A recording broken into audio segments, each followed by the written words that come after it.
Hello everyone and welcome to our Being a Film, Media and Screenwriting Student webinar. My name's Laura, my pronouns are she, her, and I work in the outreach team at the University of Chichester. So my job is to kind of raise awareness about the uni, help students that are looking for universities in general, as well as to kind of tell them a bit about our university, the University of Chichester. I've got some students with me here today that are going to tell you a bit about their experience so that if you're watching and you're interested in one of these courses, you can get to grips with kind of ideas of what their course experience has been like so far. So I'll let you guys introduce yourselves. Hello, I'm Amelia and I am a third year on digital film production and screenwriting, and my pronouns are she, her. Hi, my name's Ollie. My pronouns are he, him, and I study digital film production and screenwriting in the third year. Fantastic. Thank you both for that. So we'll get cracking with some questions. So researching university, a lot of people watching this webinar might be in the phase of researching different universities, deciding where to go. So for the first step, I'll come to you, Ollie. What steps did you take before joining university? So before I came to university, I was looking around at lots of different places all around the country and comparing the courses that they offered. So some offered film production and screenwriting, some only offered film studies, some only offered media. So it was just finding a place that kind of worked best for me and kind of had a course that had all the facilities I'd need to kind of do the best I could. Brilliant, great. So that sounds like you put a bit of research into that. Amelia, how did you feel about going to university to begin with? I think it was really exciting, the fact that it was kind of the next step. And I'd been from the same secondary school, continued through sixth form. So I'd been there quite a long time and I was ready to just kind of break free and try something new. So it was exciting to start with. And then kind of as the days got closer, you get a bit nervous and you kind of like, have I made the right decision? But I definitely did. Brilliant, glad to hear that. So I'll stick with you, Amelia, for the next one. What would you say your top tip is when deciding on which university to go to? I think particularly in film, it's about, and it's completely understandable if you don't have like a specific area you want to go into in film. Like I know Ollie's really keen on screenwriting, so he probably took that into consideration when choosing a course that probably offered something like that. I was very keen on production management and directing, so I found a course that suited my needs, but also allowed me to learn a range of things. So I think it's definitely looking a bit more in depth at the modules and see what's offered. Perfect. And how about you, Ollie? Was it kind of the same or a bit different? What would your top tip be? I'd say just visiting, just make sure when you kind of looking at different places, always try and visit them if you can, and just so you can get a feel of what the environment's like. So when you arrive, you're not completely surprised by what's going on around you. Yeah, that's a really good point. I think a lot of people say when you first visit a uni, you can really kind of feel yourself there, see yourself there, which sounds very cringy, but a lot of the time you don't know until you come. And definitely that's going to help with getting potentially overwhelmed in places. The more you go, the more relaxed you're going to feel. Chichester itself is quite a small campus, two small campuses with a small university. So it's quite nice to kind of come and get your bearings before you potentially start in September. Perfect. So other top tips we often give to people that are applying for universities, especially one for commuters: test run your journey from university to home and vice versa. So if you're thinking about commuting, you want to make sure you do a practice run and that journey is doable and it's kind of enjoyable, or at least it's not too long so that it is feasible for you to be doing that fairly often. Visit the local area. So Ollie made a good point there about visiting universities. Visiting the local area will be really helpful to you as well. If you're doing a degree that's 3 or 4 years, you want to make sure the area you're doing that degree in suits you just as much as the university does. Visit open days, come and see the university and ask questions while you're there too. So even if that's writing down a few questions you have beforehand to make sure you don't forget, or asking questions as they come up, there's no silly questions. There's no question that's too big for us to be able to answer. So please do ask as much as you want to so that you can get all the information you need about a university during your visit. So getting started, some people might be watching this webinar at that point of getting started with university. It's getting a bit closer before you're beginning to join. So Amelia, I'll start with you. What was your first week at university like? It was very busy. We kind of had, there was like Freshers Week, and then we had a couple of inductions for the course, which is where you kind of got to know the people you'd been speaking to online and actually realise that they're an actual person, which was quite nice. I remember in one of our first lectures, we had to do a personality test. And it was the first time we'd all kind of met, and we were sat in the field in a big circle all doing this test. And it was really funny to just get to know each other and understand what people liked and what people didn't like, and just we talked about films for hours, which was quite fun. Fab, that does sound really nice, and like a kind of icebreaker as well, which is good to get to know everyone. Ollie, I'll come to you for the next one. How did you find settling into kind of student life at Chichester? For the first few days, it was a bit strange, kind of living by yourself for the first time and just kind of getting used to that new environment. But I feel like it was really nice having all these activities going on where you could just kind of like go out for like a few hours a day and just meet new people and then come back and go back to like settling into like accommodation and stuff. So yeah, just being able to socialise with people who are in like a very similar situation to you just really helped when I first came here. Fantastic. And I'll stick with you, Ollie. What does a typical week look like for you on your course in regards to kind of lecture hours, hours that you put in on your own, kind of room for socialising? What does a typical week look like? So now I'm in my third year. I've got a lot more free time, but I spend a lot of that free time doing work for my modules, like my dissertation that's coming up. Usually when I don't have a lecture, I'll be in uni doing something else for dissertation. But lecture-wise, I think this semester coming up, I've only got 2 lectures every week. So I'll have one on a Monday afternoon, one on a Tuesday morning, and the rest of the time I'll be spending either dedicated to dissertation or focusing on the coursework that has to be done for those modules. Yeah, sounds good. And Amelia, how about you? Same question. Yeah, so I think when you're in your first and second year, you will normally have 3 or 4 lectures a week, and they normally last between 3 or 4 hours. Just gives you time to kind of, if you're doing an editing module, you have time to like actually log onto the computer and do some work before it ends. And then as you get into kind of second year and third year, you don't really have a typical week.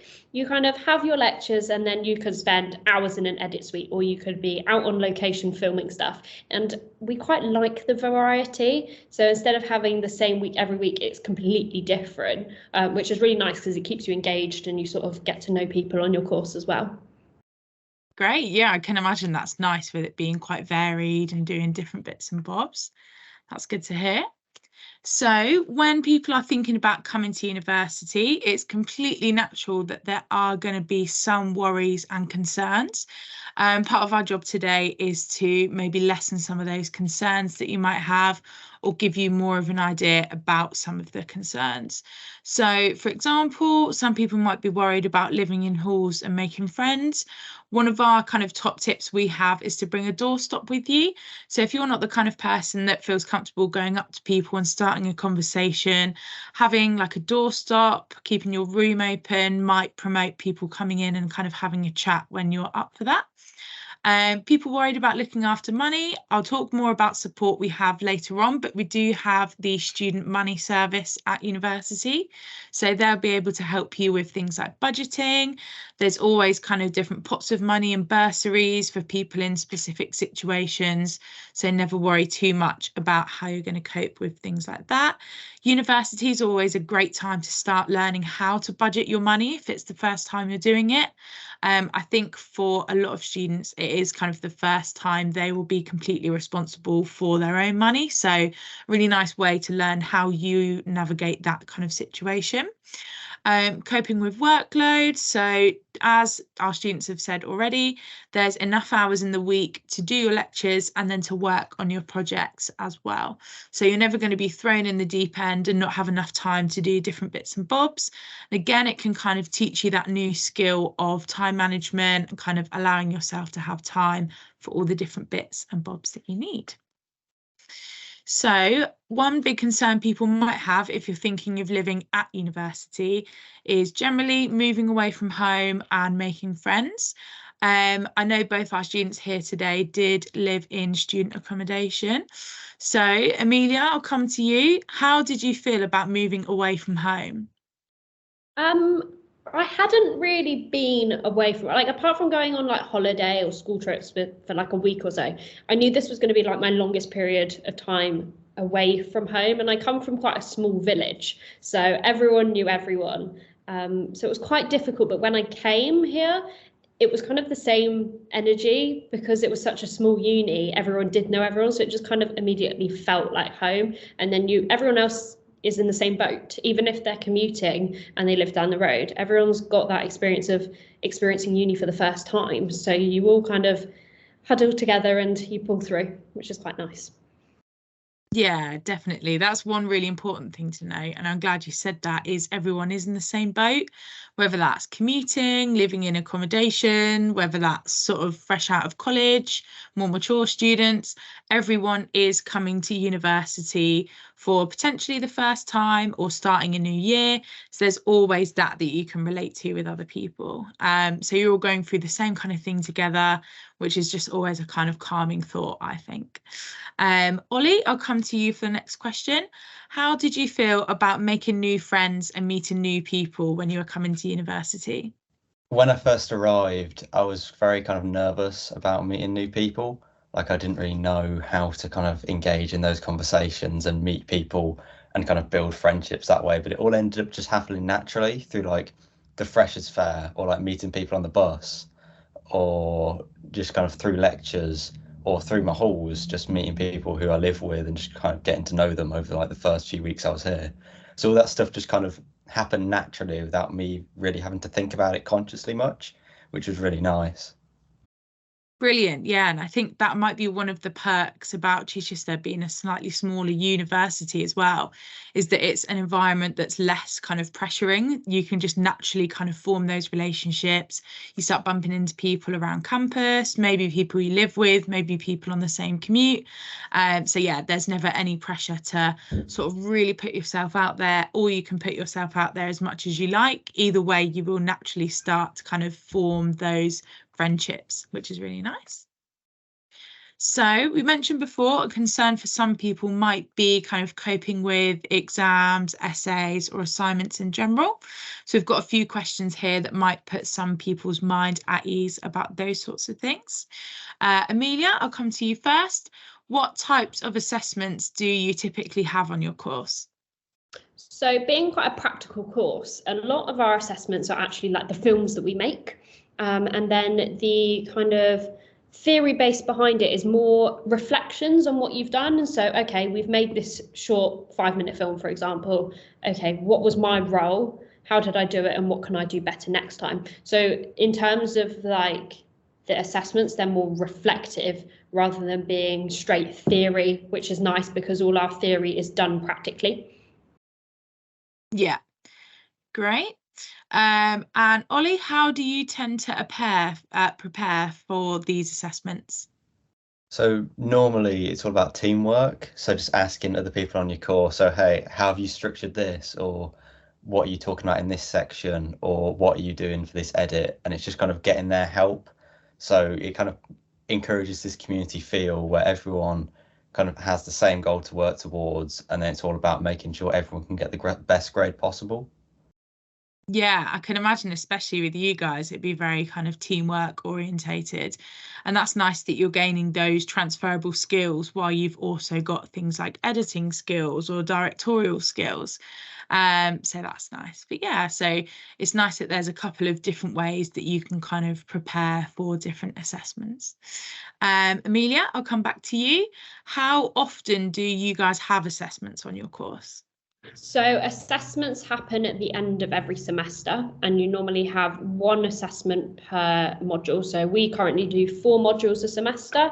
The year below us actually do 3, so they have less assessments than us. But you normally have like 70% of it will be practical, and then that 30% will just be that reflective essay that we've talked about. And it's not that bad actually, because you spend week by week creating your assessments. Nothing's really left to the last minute, so you never feel like you're in a massive crunch because you've slowly made progress throughout the weeks. Brilliant. Yeah, I can imagine that takes the pressure off a little bit towards those kind of deadline bits. So I did briefly mention about some of the support we have on offer at the University of Chichester. If you're looking at lots of different universities, even if that's not the University of Chichester, uni should be kind of shouting from the rooftops the different support that they have on offer. So on the screen is some of the examples of bits we have. So I'll go through those now. Academic skills, so even on more creative courses like these ones we're talking about today, academic skills are still important for kind of doing those reflection essays, so there's always help with stuff like that, sort of structuring paragraphs and writing. Chaplaincy, so we do have the multi-faith chapel on our Chichester campus, and we have lots of multi-faith prayer rooms across both the Chichester and the Bognor Regis campus as well. The Disability and Dyslexia Service, again, this operates on both campuses. So if you are on the kind of creative design courses, they'll be based over in Bognor. And you can access these for drop-ins. We've got things like the U-Talk counselling service, student wellbeing advice. So there's lots of support available for kind of disability and mental health. I've mentioned about student money, so that could be help with budgeting. And we've got the sort of more physical health services as well. So we have like a campus nurse, and we've always got people on hand to give you advice about specific things. Really important to say, with some universities, especially Chichester, you can get in contact with people like the Disability and Dyslexia Service beforehand.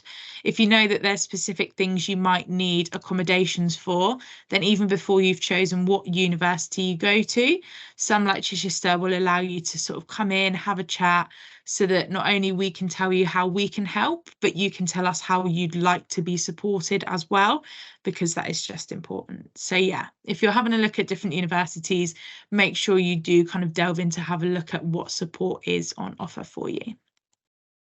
So we're kind of coming towards the end of this webinar. This is a nice question to round off on.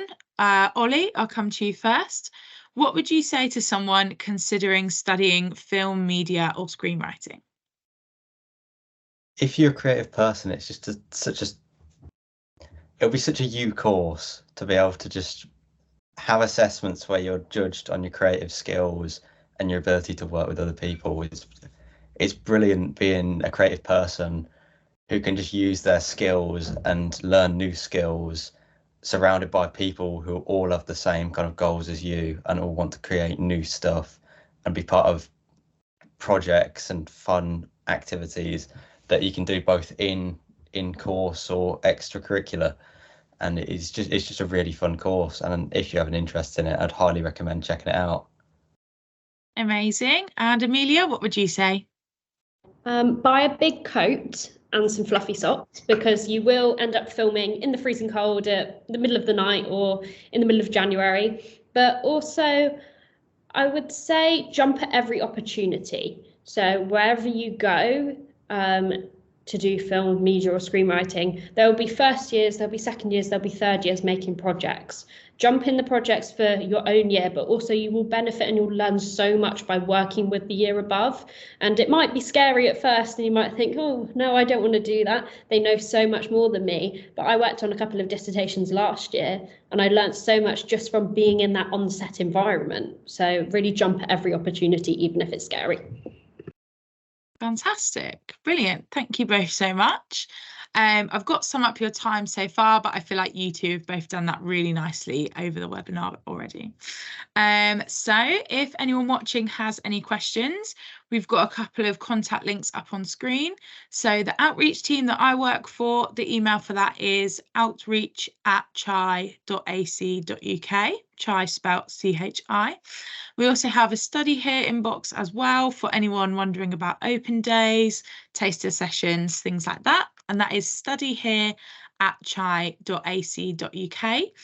Any information about courses, modules, and things like that will be on our website, which is www.chi.ac.uk. So that's the end of our webinar. Thank you so much to both the students we have helping us out today. Hopefully that's given anyone watching a really good flavour for what it's like to study at university in general, as well as what it might be like to study at the University of Chichester. So thank you for watching.